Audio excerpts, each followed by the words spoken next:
मंगलमय मंगल करन बीत राग विज्ञान। होता ही जाते भय अरहंतादि महान। परिमंगल करियो महा ग्रंथ करन को काज। जाते मिले समाज सब पावे निज पद राज। नमो अरहंताणं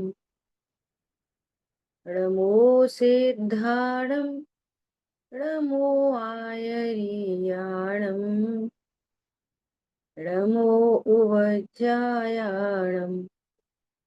बोलो ये सब गुण। मोक्ष मार्ग प्रकाशक जी ग्रंथ 8वें अधिकार पर हम लोग स्वाध्याय कर रहे हैं और अपना विषय चल रहा है द्रव्यानुयोग के व्याख्यान का विधान। कल हमने बहुत डिटेल में चर्चा की कि सम्यक दृष्टि के विषय भोग बंध के कारण नहीं। उसका अभिप्राय ये समझना कि वहां विषय भोग होने पर भी श्रद्धान के बल से अनंत बंध का कारण, अनंत बंध नहीं। अब इसको और अपन बहुत माइन्यूटली देखें तो अब कहा ही तो जा रहा है कि विषय भोग होने पर भी, कहा ही तो जा रहा है विषय भोग भोगने पर भी, ये कहा ही तो जा रहा है इंद्रिय ज्ञान से। वास्तव में तो कोई नहीं भोगता। देखो ये वाली भाषा भी जो तत्व ज्ञान से रहित हैं, इंद्रिय ज्ञान से ही सुनते पढ़ते हैं, तो ये भाषा भी कंफ्यूजन क्रिएट करती है। समझ में आ रही बात? इन द सेंस कि बात तो अज्ञानी के लिए कही गई है कि देखो उन्हें विषय भोगते हुए भी बंध नहीं होता, तो वो अज्ञानी ही तो सम्यक ज्ञानी बनेगा। तो कोई भव्य जीव को ऐसी क्वेरी हो कि वे भोगते हैं तो भी उन्हें बंध क्यों नहीं होता, तो तत्व ज्ञान के अंदर आए तो बताएंगे भैया इसलिए बंद नहीं होता श्रद्धान के बल से। ख्याल में आ रही बात? अब सुन के ऐसी रह गए, हाँ उन्हें भोगते हुए भी बंद नहीं होता। अब ये उपदेश में वस्तु स्वरूप में यही अंतर। वस्तु स्वरूप तो ये कहता है कि अज्ञानी भी नहीं भोगता, सम्यक ज्ञानी भी नहीं भोगता, जीव मात्र पर को नहीं भोगता। फिर ये भोग का क्या चक्कर है? ये चक्कर है कि अज्ञानी की समझ ऐसी है कि पर से सुख होता है, दुख भी लगाओ, पर से दुख होता है, दोनों बातें। तो जब ये समझ रहा है कि पर से सुख होता है तो उसकी परिणति में भोगने का भाव उत्पन्न होता है। बस सीमा समाप्त, लाइन ऑफ कंट्रोल। एक भाव उत्पन्न हो रहा है कि मैं भोगूंगा तो सुखी होऊंगा, है ना? ये ज्ञान में, श्रद्धा में और चारित्र में। ख्याल में आ रही है बात? बस। तो तीव्र कषाय उत्पन्न हुई और थोड़ी देर के बाद कषाय मंद हो गई। जिसको समझ रहे थे ना कि इसको भोग रहा हूं, उसका लक्ष्य भी हो गया, है ना? और कषाय मंद हो गई तो अपने मन से समझा कि मैं भोगता हूं, और अपने ही मन से समझ लिया कि मैंने भोग लिया। साइंस समझ में आ रही है? टूट मजे लिखा, स्वयं ही दुखी होता है और स्वयं ही सुख मान लेता। और भोगा है नहीं। पॉइंट पकड़ में आ रहा नहीं आ रहा? किसी भी जीव ने, अज्ञानी ने भी नहीं भोगा। इसने अपने को मैं पर को भोगता हूँ ऐसी कल्पना से दुखी हो गया, और मैंने भोग लिया ऐसी कल्पना से अपने को सुखी मान ली। और एग्जैक्टली चारित्र की पर्याय में क्या हुआ, ये तो अपन बहुत बार चर्चा कर चुके कि आश्रव अनित्य हैं, अध्रुव हैं। वे तो घटते ही बढ़ते हैं वे तो वो घटा हुआ आया मंद कषाय। अब अब वही फ्लक्चुएट हो गई तीव्र कषाय। नहीं, अब बिल्कुल अच्छा नहीं। पॉइंट पकड़ में आ रहा है? ध्रुव को भूलकर ये काम चल रहा है अनादि। देखो इसका और सैंपल समझो। प्यास लग रही थी तो पानी पीना था, बस खत्म। अब पानी पिया, अरे थोड़ी शिकंजी बना ली, क्यों पानी पीने से सुख हुआ। तो थोड़ी कषाय मंद हुई, फिर तीव्र हो गई, अरे थोड़ा नमकीन, अरे थोड़ी ठंडी हवा, अरे थोड़ा गाना। तो क्षण क्षण कषाय तीव्र मंद तीव्र मंद तीव्र मंद। आत्मा की पर्याय में तो ये साइंस चल रही है, तीव्र मंद तीव्र मंद। उसके ज्ञान में विषय बदलते जा रहे हैं, और ये अपने को किसी से सुखी किसी से दुखी मानता जा रहा है। अनादिकाल बीत गए। समझ में आ रही नहीं आ रही? और सीमा समाप्त है, अत्यंत अभाव की दीवार लगी है। आप वस्तु को उसके द्रव्य गुण पर्याय से समझो। ये शरीर कोई नहीं स्पर्श कर रहा। और शरीर से बंधन हो जाए ना, तो मृत्यु मुश्किल हो जाए। नहीं तो आत्मा के संग एक आध हाथ टूट के चले जाए, और नहीं तो आत्मा के गुण पर्याय शरीर शरीर में रह जाए। जैसे नींबू निचोड़ने पर सहज बने दूध और पानी अलग अलग हो जाते। कुछ खींचतान नहीं हो रही, कोई टग ऑफ वार नहीं हो रही। ख्याल में आ रही है बात? सहज बने न्यारे न्यारे दिख जाते हैं, और न्यारे न्यारी रह रहे थे। दूध और पानी न्यारे ही रह रहे थे, न्यारे दिख गए। ऐसी शरीर और आत्मा अनादि काल से न्यारे ही हैं, न्यारे दिख जाते हैं। समझ में आ रही है बात? अब भोगता कौन है? कि कोई नहीं।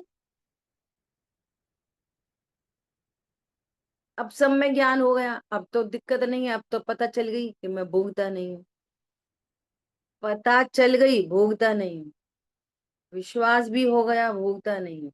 ये श्रद्धान का बल चालू हो गया। ठीक है।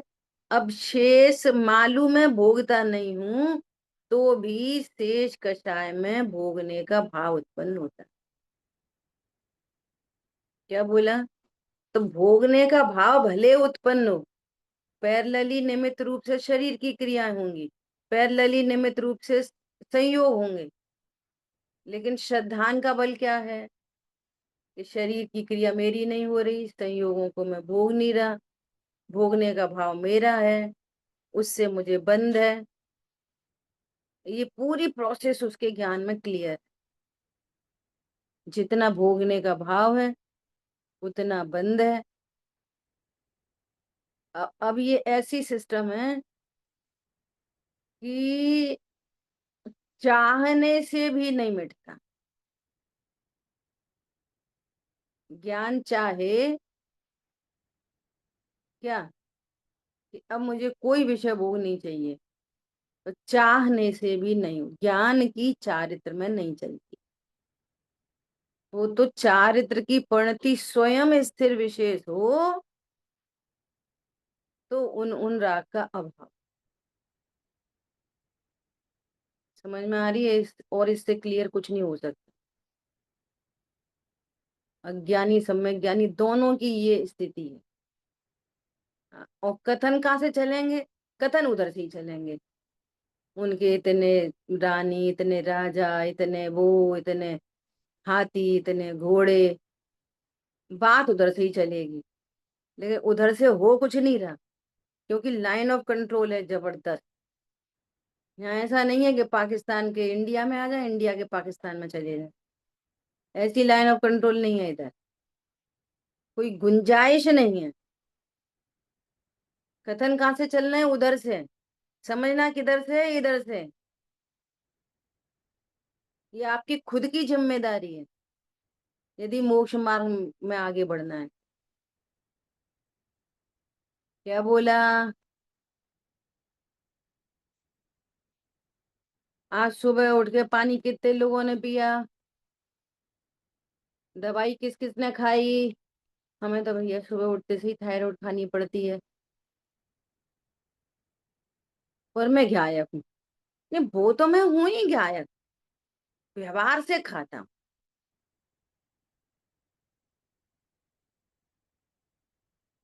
व्यवहार से खाते कि नहीं खाते अपन?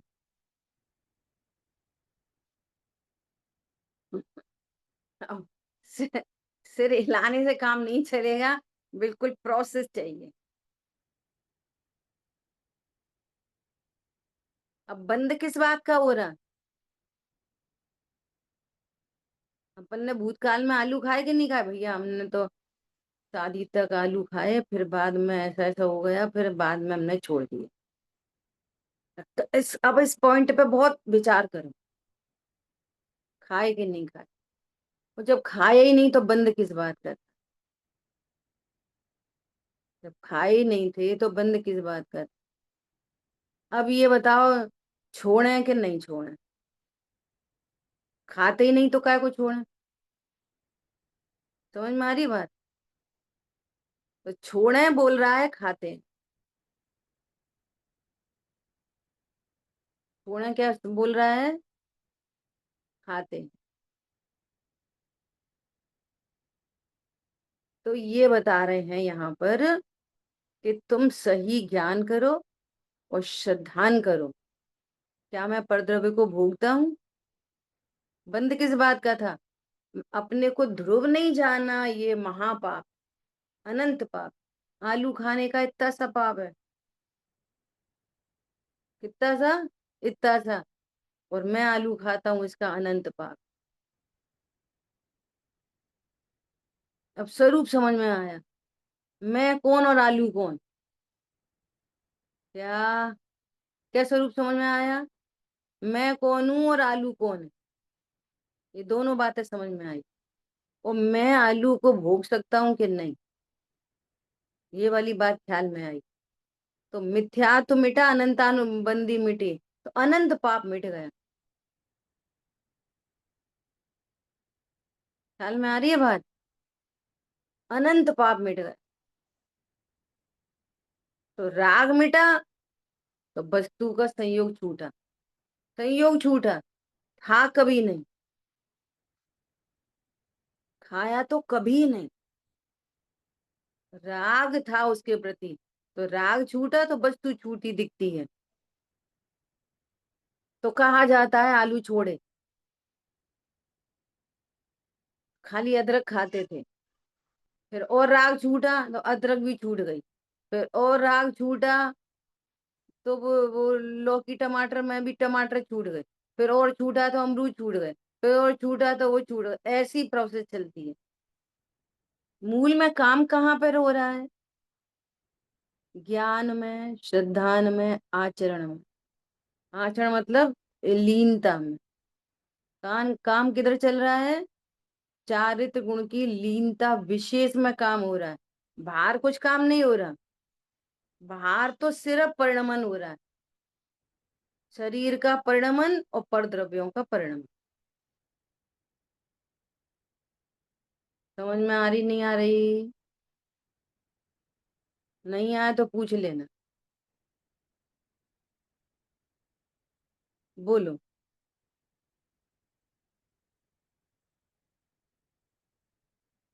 कुछ पूछना है रिम्पी बहन? पूछो। दीदी, जैसे कल भी सोच रही थी ना, तो थोड़ा सा ये फिर डिफरेंशिएट नहीं कर पा रही थी कि जैसे चौथे गुण स्थान में जो व्यक्ति है, तो उसको अनंतानुबंधी कषाय नहीं है, लेकिन उसको लेशा तो छह की छह है।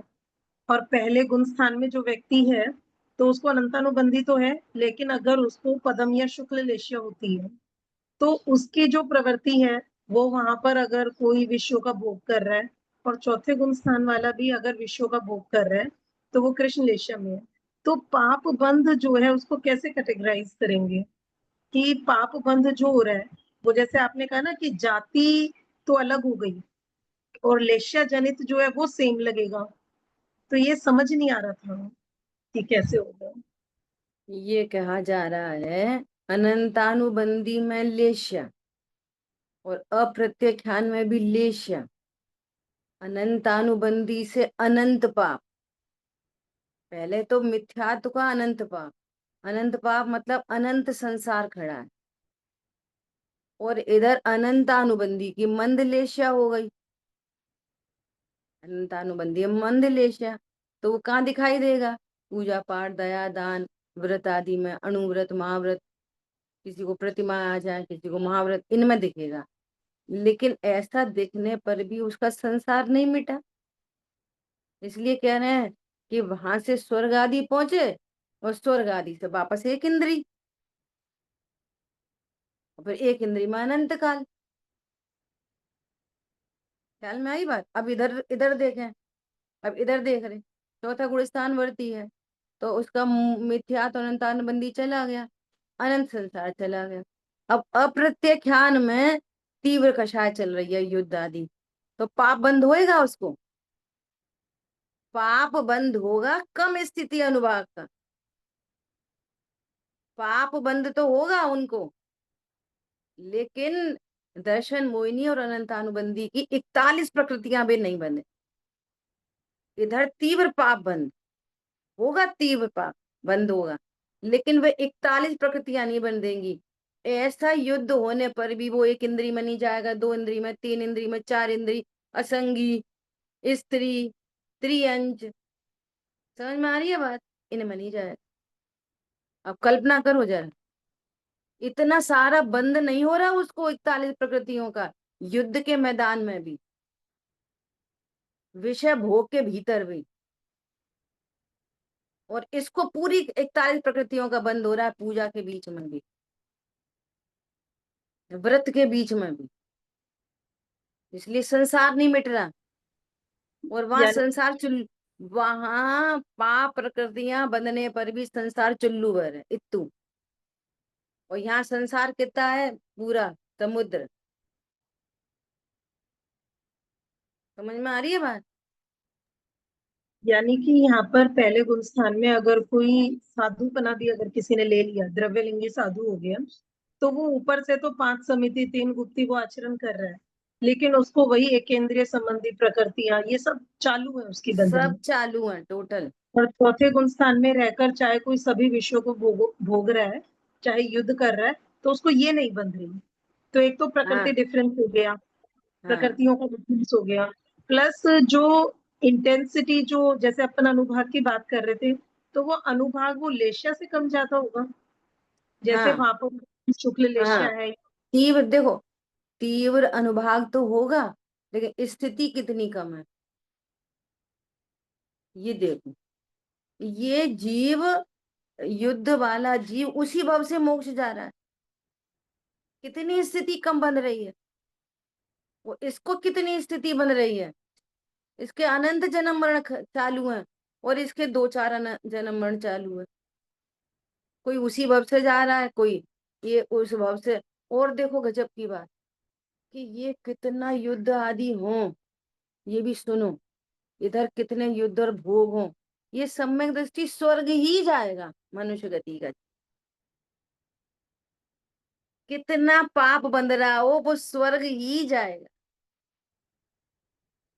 और उसके ऐसा ऐसा नेचुरल प्राकृतिक व्यवस्था है कि जब इसका पाप का बंद हो रहा होगा, तब इसको आयु बंद होता ही नहीं। ये भी और एक कर्णानियों का सिद्धांत है। जिस समय सम्यक दृष्टि पाप के काल में होगा, उस समय उसको आयु बंध होता नहीं है। तो इधर युद्ध और गया स्वर्ग में, और इधर पूजा पाठ और गया त्रियंच में। तो धोखे में मत रहो कि हम तो बहुत पूजा पाठ करते हैं, हम तो स्वर्ग ही जाएंगे। तुमने प्रकृतियों का नाश कर लिया हो अगर नरक त्रियंच का, तो बेशक स्वर्ग जाओगे। और कदाचित चले गए, तो माँ तो और ज्यादा डिपेंडेंसी है, दूसरे दूसरे के उसमें अधीनता में रहना पड़ता है। सम्यक दृष्टि होते हैं इंद्र आदि पदों पे, तो उनकी पराधीनता होती है, तो माँ जलते ही रहते हैं। उनकी स्वधर्म की एक इंद्राणी आई, दूसरी आई, तीसरी आई, चौथी आई, 40 नील आई होल लाइफ के अंदर। और जहाँ पे खड़े हैं दरबान बन के पूरी जिंदगी, वेद का शायद तो है, तो जलते रहो। तो फिर जलते रहो तो कहाँ पहुंचेंगे? अग्नि कायक में। विचार करो। अभी कोई बोले कि नहीं हम तो स्वर्ग में जाके भी तत्व ज्ञान नहीं कर सकते क्या? ये कर सकते। कोई जरूरी थोड़ी है कि सभी एक इंद्री में जाएंगे, कर सकते। तो हम ये कह रहे हैं, तब कर सकते तो अभी कर लो। तब काय को करना है? तब कौन सी खास बात होएगी जिसके लिए कल परसों बोला था कि आज भूखे रहेंगे और फिर बाद में भोजन करेंगे, और आज भूखे रहेंगे? ये कौन सी समझदारी है? आज सामने है सामान, आज भोजन करो, तृप्त रहो। आज तत्व ज्ञान के पूरे अवसर हैं हमारे पास। हम इस धरती पे वे छटे हुए लोग हैं जिनके पास पूरे अवसर हैं तत्व ज्ञान। क्या बोला? वो छटे हुए लोग हैं पूरी मुमुक्षु समाज के।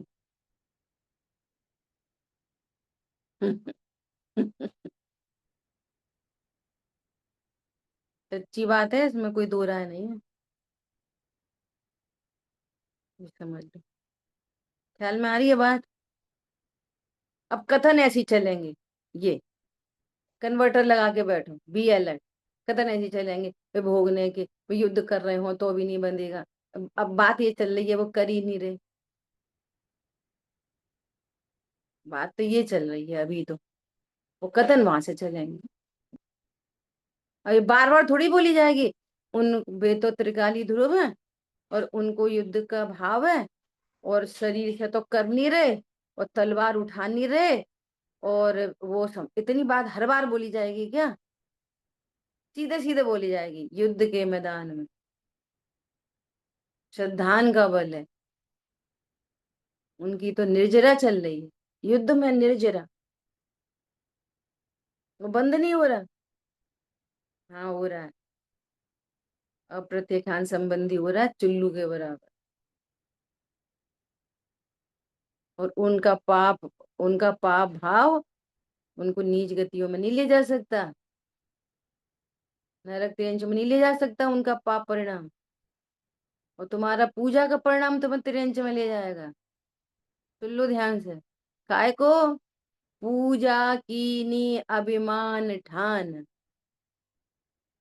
नहीं, दान दियो अभिमान ठान।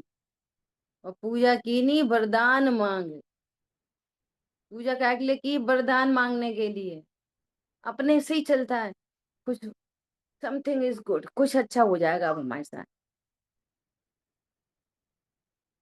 कर्तृत्व का इतना अहंकार होता है कि जैसे कोई अनजान गरीब व्यक्ति हो, है ना, और अपने देखा, क्या देखा, अरे इसको तो चोट लगी है बहुत तेज, चल बेटा उठ उठ उठ उठ उठ, चल बता कहाँ कहाँ पे रहता है, क्या रहता है?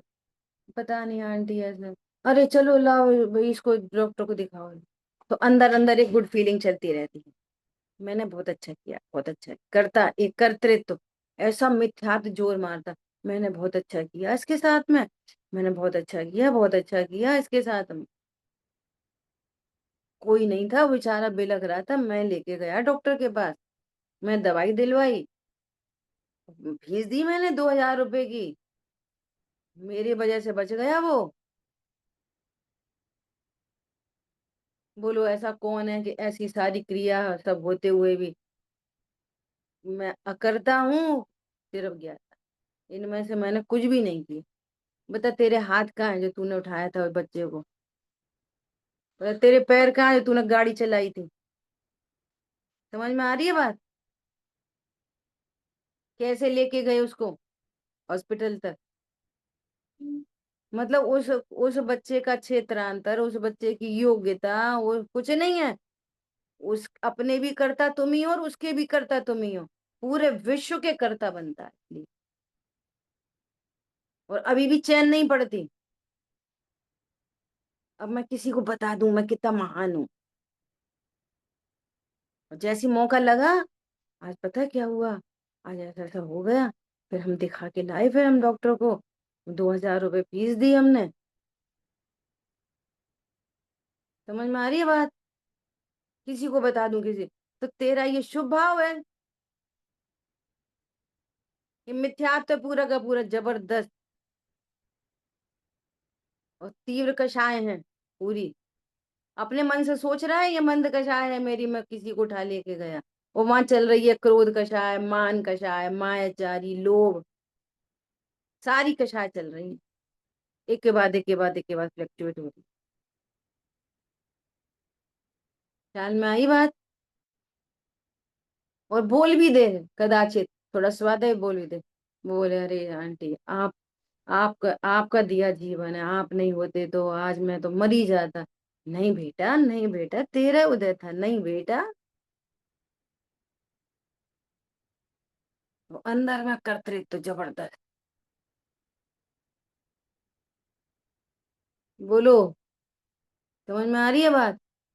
कोई शुभ भाव हुए तो कैसे हुए? मिथ्यात्व से सने हुए। ऐसा विचार करो। भावासन के लिए बोल रहे हैं। हाथों में लगा वो खून है ना, और भगवान को ऐसा अर्घ चढ़ पूजा करते हैं।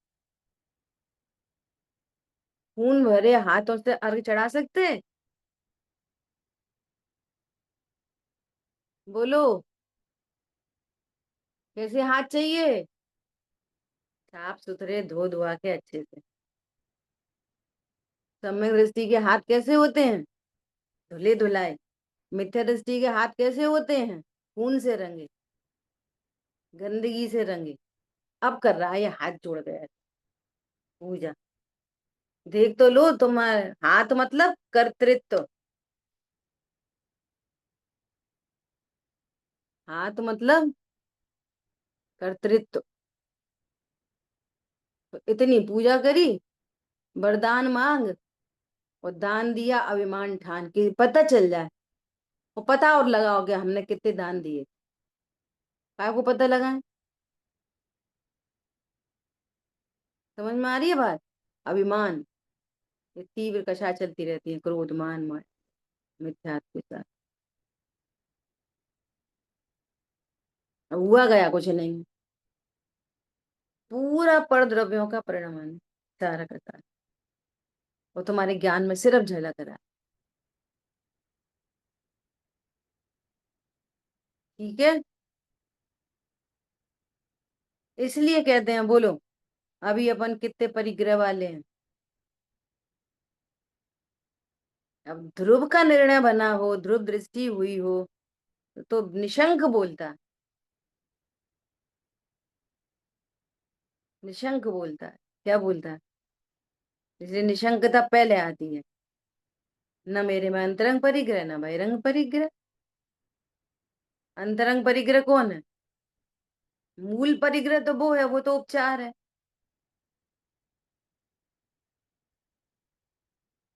समझ आई बात? जितने जितने शादीशुदा बैठे हैं, वे वे कौन है? ब्रह्मचारी के शादीशुदा हैं हमका। और अखंड ब्रह्मचारी है। अखंड, कभी स्पर्श नहीं किया। स्वयं ही समझ लिया और स्वयं ही शांत हो गए। कहानी कुछ नहीं है। स्वयं ही कल्पना की और स्वयं ही सुख मान लिया। और वो दुख मिटा है नहीं, फिर दूसरे में सुख की कल्पना, फिर मिट गया, फिर तीसरे में सुख की कल्पना, फिर वो मिट गया। तो वो कषाय चल रही है, तीव्र मंद तीव्र मंद तीव्र मंद। बस। वो ज्ञान मिथ्या, श्रद्धा मिथ्या। समझ में आ गई बात? जागते रहना भैया, सबके सब जागते रहो।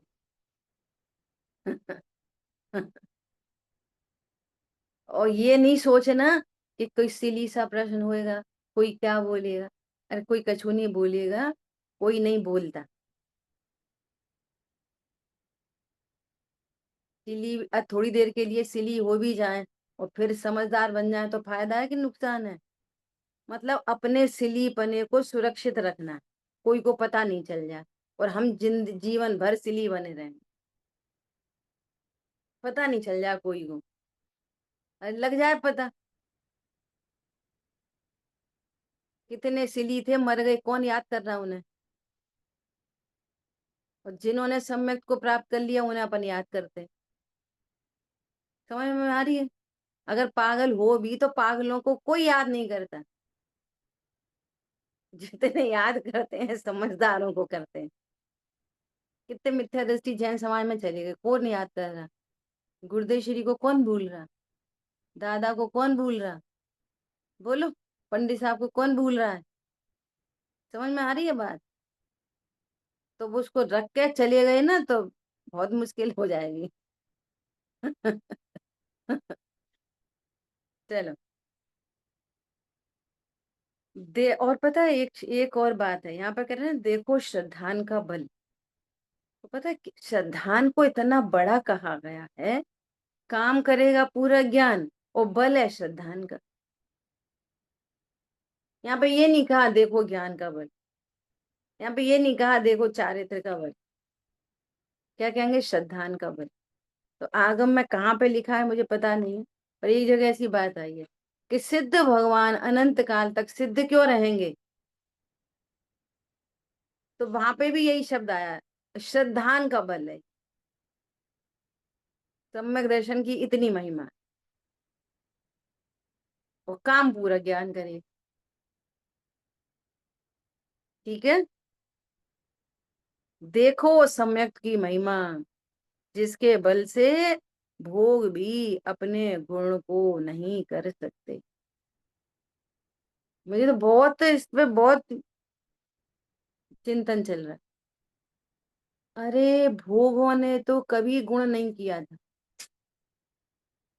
गुण तो कर रही थी अज्ञानता, मिथ्या तो राग द्वेष। भोग क्या गुण करेंगे? शरीर की क्रिया से कितना बंद होता है? जीरो। तो वो क्या गुण करेगा? देखो कितने उपचरित कथन है। देखो सम्यक की महिमा, जिसके बल से भोग भी अपने गुण नहीं करते। भोग तो किसी को गुण नहीं कर रहे थे। क्या बोला? शरीर की क्रिया का फल कितना लगता है? जीरो। परिणामों का फल लगता है ना? और अभिप्राय का फल लगता है। तो अभिप्राय सम्यक हो गया, भोग क्या करेगा? अनंत अनुबंधी चली गई, भोग क्या करेगा? शरीर का फल तो हमेशा जीरो होता है, सबको जीरो होता है। पॉइंट समझ में आ रहा है? अब दूसरा एंगल हो गया उसी बात को। शरीर की क्रिया का फल जीरो, कितने भोग हैं तो फल लगेगा? ये कुछ नहीं लगेगा। सम्यक दृष्टि मिथ्या दृष्टि की किसी को नहीं। मिथ्यात्व का फल सम्यक दृष्टि को, सम्यक का मिथ्यात्व का फल मिथ्या दृष्टि को, सम्यक का फल सम्यक दृष्टि को। अनंतानुबंधी का फल मिथ्या दृष्टि को, अप्रत्यक्ष ज्ञान का फल सम्यक दृष्टि को। सीधी सीधी बात। भोगा किसने? अब ये पैराग्राफ ऐसे ही पढ़ के निकल जाओ और इतना इंटरनल जाके चर्चा नहीं करो, तो फिर ये यहाँ सही बात है, वे तो भोग रहे थे तो फिर भोगने का तो दुख होएगा ही, फिर उतना तो सुख होगा ही, तो फिर उतना कर्म कैसे बंधेगा फिर अनध्यवसाय में चले गए। अब होता होगा कुछ, ठीक है, हाँ भैया ठीक है, उनको बंद नहीं होता पर। समझ में आ रही बात? और क्या करें, मर जाए कितना समझे। अब किस में चले गए, होता होगा कुछ अध्यवसान में। अब प्रश्न पूछो, बता सम्यक दृष्टि को भोग से बंद होता है कि नहीं, तो रट के बोल देंगे नहीं। और चल रहा है अनध्यवसाय, चल रहा है विपर्य, चल रहा है संशय। तो आंसर क्या है कि सही। समझ में आई बात? ऐसा, इसी प्रकार अन्य भी कथन हो तो उनका यथार्थपना जान लेना। इसकी जिम्मेदारी, जो मोक्ष मार्ग प्रशस्त करना चाहता है उसकी जिम्मेदारी, और जो सिर्फ पढ़ना सुनना चाहता है वो जाने। ठीक है, ऐसा। तथा द्रव्यान योग में भी चरणान योगवत ग्रहण त्याग कराने का प्रयोजन है। इसलिए छद्मस्त के बुद्धि गोचर परिणाम की अपेक्षा ही वहां कथन करते हैं। इतना चर यहाँ पे द्रव्यान योग में भी वही कथन आ जाएगा। कैसा? राग मिटाओ, वीतरागता करो। राग हे है, वीतरागता उपादेय है। ये कथन निश्चय सहित चरणान योग में भी जाएगा, और द्रव्यान योग में भी इसी को ऐड कर रहे हैं। इतना विशेष है कि चरणान योग में तो बाह्य क्रिया की मुख्यता से वर्णन करते हैं, और द्रव्यान योग में आत्म परिणामों की मुख्यता से निरूपण करते हैं, परंतु करणान योगवत सूक्ष्म वर्णन नहीं करते, उसके उदाहरण देते। करणान योग में तो बहुत सूक्ष्म चर्चा है। देखो बहुत गजब की बात है। कोई सम्यक दृष्टि मन ले लो, है ना, और सम्यक दृष्टि को अप्रत्याख्यान की भीतर तो चल रही है तीव्र लेशिया अंदर, और बाहर व्यक्त नहीं करे। अभी अप्रत्याख्यान मायाचारी तो है ना वहां पे। क्या बोला? तो अंदर में है तीव्र लेशिया, और बाहर में क्या दिखेगी? धर्मात्मा धर्मात्मा। समझ में आ रही है बात? तो बुद्धि गोचर कितना है? बुद्धि गोचर तो शरीर की क्रिया मात्र है। परिणाम कभी एक समान हो तो शरीर से वो व्यक्त हो, और एक समान नहीं हो, शरीर की क्रिया कुछ और परिणाम कुछ, तो व्यक्त नहीं होगा। करणान योग डॉट टू डॉट बता देगा, वो केवल ज्ञान गम में। करणान योग बताएगा कि जैसी क्रिया है वैसा परिणाम है कि नहीं। यहाँ पे लेश्या कौन सी है, अशुभ लेश्या है कि शुभ लेश्या, ये तो करणान योग बता पाएगा। चरणान योग में तो पूजा ही करते दिख रहा है। और द्रव्यान योग से अगर राग को देखें तो मंद राग ही दिख रहा है बाहर से, लेकिन लेशिया का डॉट टू डॉट ज्ञान तो करणान योग से होएगा। तो इसको अभी तीव्र बंद हो रहा है कि मंद बंद हो रहा है? पूजा करने के काल में भी तीव्र बंद हो रहा है ओए, तो करणान योग बोलेगा यहाँ पे तीव्र लेशिया है, अशुभ लेशिया है। लेशिया अशुभ, और क्रिया पूजा की। समझ में आ रही है बात, नहीं आ रही? ये सूक्ष्म ज्ञान तो केवली परमात्मा बता सकते हैं, या वो खुद बता सकते हैं, तीसरा नहीं जान सकते। ऐसा। अब देखो, अब यहाँ पर भी फिर मिक्स चर्चा आ रही है। देखो, उपयोग के शुभ अशुभ शुद्ध ऐसे तीन भेद कहे हैं। तीन भेद किसके हैं ये? उपयोग के नहीं होते, उपयोग के नहीं है।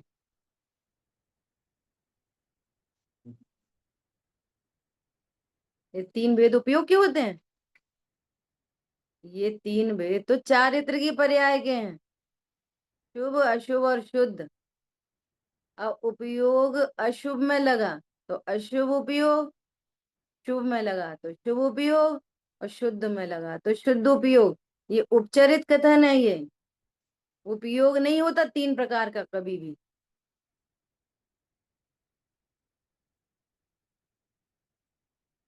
एक भजन है, एक भजन। क्या? परिणति सब जीवन की तीन भांत भरणी, एक शुभ एक अशुभ, नहीं, एक राग हरिणी, ऐसे। तो भैया ने इसको क्या बनाया? वो परिणति सब जीवन की एक भांत भरणी, ज्ञान मात्र भरणी, ज्ञान मात्र जाने तो भव समुद्र तरणी, और तीन रूप जाने तो भव समुद्र बैतरणी, ऐसा बनाया। सब जीवन की परिणति कितनी भांति की है? ज्ञान मात्र ज्ञान। ख्याल में आ रही है बात? उपयोग अशुभ होता है? अरे उपयोग अशुभ को जानता है।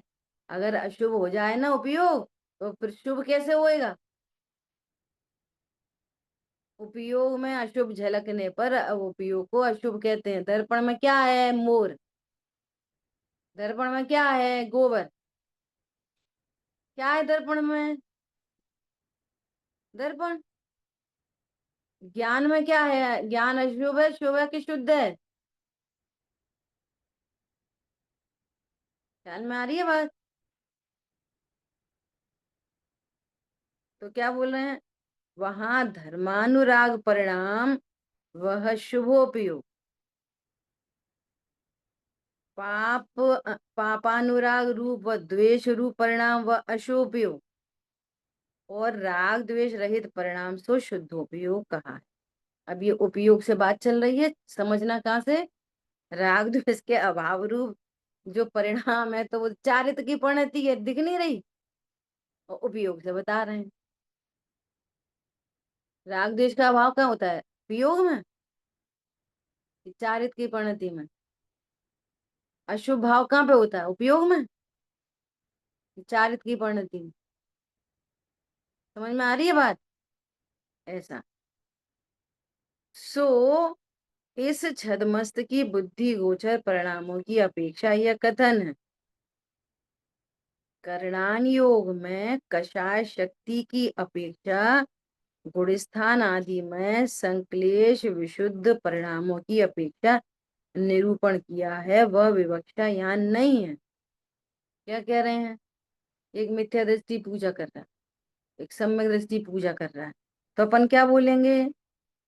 दोनों को शुभ उपयोग है, ऐसा बोलेंगे ना। दोनों को शुभ भाव चल रहे, करणान योग बताएगा कि इसको क्या शुभ भाव चल रहा, इसको तो तीव्र पाप चल रहा मिथ्यात्व का। समझ में आ रही है बात? तो करणान योग बताएगा, और यहाँ करणान योग क्या बताएगा? इसको अप्रत्यक्षांग संबंधी परिणाम, इनको अनंतानुबंधी संबंधी परिणाम। पूजा एक सी दिख रही, एक जैसी पूजा कर रहे, एक जैसे मंदिर में बैठे, एक जैसी थाली। करणान योग बताएगा इसको अनंत बंध है, इसको अल्प बंध है। बाहर से कैसे दिखेंगे? द्रव्यान योग कितना बताएगा कि इनको मंद कषा है, इनको मंद कषा है। एक सूक्ष्मता से तो करणान योग से ही पता चले। चार तरह के मुनिराज हों, है ना, एक पहले उड़ीस स्थान में, एक चौथे में, एक पांचवें में, एक छठवें सातवें। तो कैसे बताएंगे अब? बाहर देखे, चारों के चारों एक ही चौका में एक जैसी आहार चल रहा, सब एक जैसा चल रहा है, एक जैसा शुद्ध भोजन, आहार कराने वाले भी एक जैसे, एक जैसा पाटा। समझ में आ रही है? बंद, बंद कैसे होएगा? भोजन से, पाठा से, भोग से, भोगों से, अनार के जूस से, कि रोटी से? किसको भोग रहे सब के सब? कोई को नहीं। उनको अज्ञान है, मिथ्यात्व है तो अनंत बंध। इनको अज्ञान मिथ्यात्व नहीं है, प्रत्यक्षान है तो उतना बंध। इनको प्रत्यक्षान संबंधी बंध, इनको संजुलन मात्र बंध। बाहर में चीजें कैसी एक जैसी। देखो ये तो अपन ने सम्यक दृष्टि, मिथ्या दृष्टि गुण स्थान में घटित करी, है ना। अकेले मिथ्या दृष्टि पे घटित करके देख। एक मिथ्या दृष्टि, दो मिथ्या दृष्टि, है ना, चार कर लो। एक जैसी कंडीशन, समझो भोजन एक जैसा, समझो घर में कोई 2-4 करोड़ का लाभ हो गया, लाभ एक जैसा। समझो किसी की मृत्यु हो गई, मृत्यु चारों के लिए एक जैसी। बताओ, सबको एक जैसा सुख दुख होएगा? क्यों? अगर पर से ही सुख दुख आता तो सबके लिए ही लाभ हुआ है 2 करोड़ का, तो सबको सुख एक जैसा होना चाहिए था। परिवार में से कोई एक चला गया है तो सबको दुख एक जैसा होना चाहिए। सुख दुख का संबंध पर से होता ही नहीं। मिथ्या दृष्टियों को भी सुख दुख का संबंध किससे होता है? कषाय से। ज्ञान की स्वच्छता और कषाय। क्या कहा? जिसकी जितनी ज्ञान की स्वच्छता होएगी, जितनी कषाय की मंदता होएगी, उतनी उसको शांति होगी। और जिसके ज्ञान में जितने हलचल हलचल रहती है हर टाइम, है ना, और कषाय तीव्र रहती है, तो वो उसी उसी खीर का मजा एक को कम आएगा, एक को ज्यादा आएगा। देख लेना। वही दाल एक को अच्छी लगेगी, एक को अच्छी नहीं लगेगी। दाल तो एक जैसी है, अच्छी है कि बुरी है? तीव्र कषाय है इसलिए अच्छी नहीं लगती, कषाय मंद है तो वही अच्छी लगती। तो वही अच्छी बुरी नहीं, कषाय की तीव्रता मंदता अच्छी बुरी है, उपयोग की स्वच्छता अच्छी बुरी। समझ में आई बात? ऐसा। तो क्या बोल रहे हैं? करणान योग में तो रागादि रहित शुद्धोपयोग यथा चारित्र होने पर होता है। करणान योग तो ये बोलेगा कि जब तक राग है तब तक शुभ अशुभ उपयोग है। शुद्धोपयोग तो करणान योग यथाख्यात बालों को कहता है। वही तो हुआ है शुद्धोपयोग। संतुलन संबंधी भी राग शेष है। ऐसा। वह मोह के नाश से स्वयमेव होता है। निचली अवस्था वाला शुद्धोपयोग का साधन कैसे करे? तथा द्रव्यान योग में शुद्धोपयोग करने करने का ही मुख्य उपदेश है।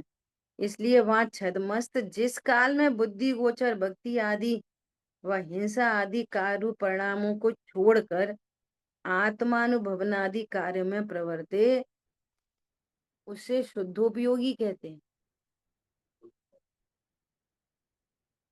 समझ में आ रही है बात?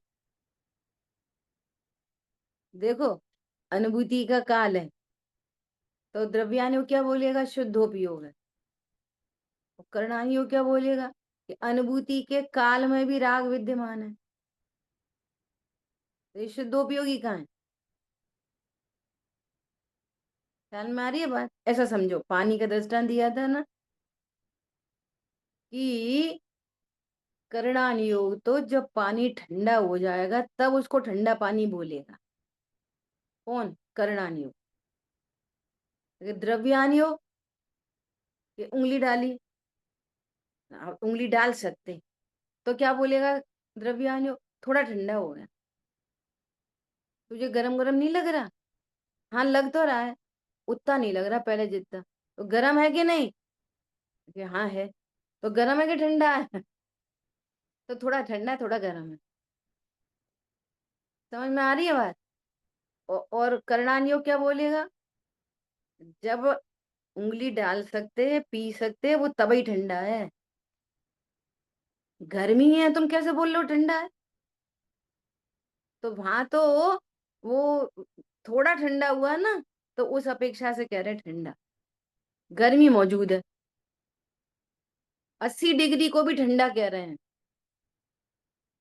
80 डिग्री को भी ठंडा कह रहे हैं। 100 से तो 80 ठीक है। 80 डिग्री पी लो ठंडा हो गया। कि नहीं गर्म है। तो यही तो हम कह रहे हैं गर्म है, जब ठंडा होएगा तब हम ठंडा कहेंगे। एक एक अनुयोग का ये अंतर है। और बाहर से कैसी दिख रही प्रवृत्ति? एकदम शुद्धोपयोग। इसलिए तो ये सब समझने की चीज है, ये करणानुयोग में ये सारी चर्चा कि चौथा गुण स्थानवर्ती अनुभूति के काल में गर्म पानी है, और पंचम गुण स्थानवर्ती का व्यापार धंधे के काल में ठंडा, उससे ठंडा पानी। अब इधर से देखोगे उपयोग से, तो उपयोग है अशुभ और पानी है ठंडा उससे ज्यादा। और यहाँ उपयोग है शुद्ध में और पानी है गर्म। समझ में आई बात? उपयोग कैसा है? शुद्ध में। और पानी कितना है? 80 डिग्री। और इधर कैसा है? उपयोग है अशुभ में और पानी कितना है? 40 डिग्री। ख्याल में आ रही है बात? ये कौन बताएगा? करणानी। और द्रव्यानुग सबको शुद्धोपयोगी कहते हैं। 5वें गुण स्थान वाला शुद्धोपयोगी, चौथे वाला भी शुद्धोपयोगी, और 7वें वाला भी शुद्धोपयोगी। 7वें वाले का क्या क्या है? कि है शुभ के काल में और पानी है। अभी 20 डिग्री गर्म है, 80 डिग्री हो गए। अब आप यथाख्यात होने पर सिमेट्री हो गई पूरी। उपयोग भी शुद्ध और पानी भी शुद्ध, पूरा ठंडा। उपयोग भी ठंडा और पानी भी ठंडा। ठीक है। यद्यपि यहाँ केवल ज्ञान गोचर सूक्ष्म राग आदि हैं, तथापि उसकी विवक्षा यहाँ नहीं की। अपनी बुद्धि गोचर राग आदि छोड़ता है, उस अपेक्षा उसे शुद्धोपयोगी कहा। जितना राग छूटा है उतना शुद्धोपयोगी कहा। करणानियोग की अपेक्षा सूक्ष्म राग तो अनुभूति के काल में भी मौजूद है, और नहीं होता तो हर अनुभूति पूर्ण वीतरागता की हो जाती। अनुभूति से बाहर आए तो राग, और अनुभूति के भीतर पूर्ण वीतरागता। तो कितना दोष आता? तो पूर्ण वीतरागता होते से केवल ज्ञान होता है, ये नियम है। तो हर अनुभूति में केवल ज्ञान, और फिर अनुभूति के बाहर आए तो अज्ञान, अल्प ज्ञान, छदमस्त हो गया, तुरंत हो गया सर्वज्ञ, और फिर तुरंत हो गया अल्पज्ञ। तो जिंदगी जी नहीं सकेगा फिर वो। अभी हाल ही देखा, अच्छा वो हमारे पिताजी थे, ओ वो तो नरक में।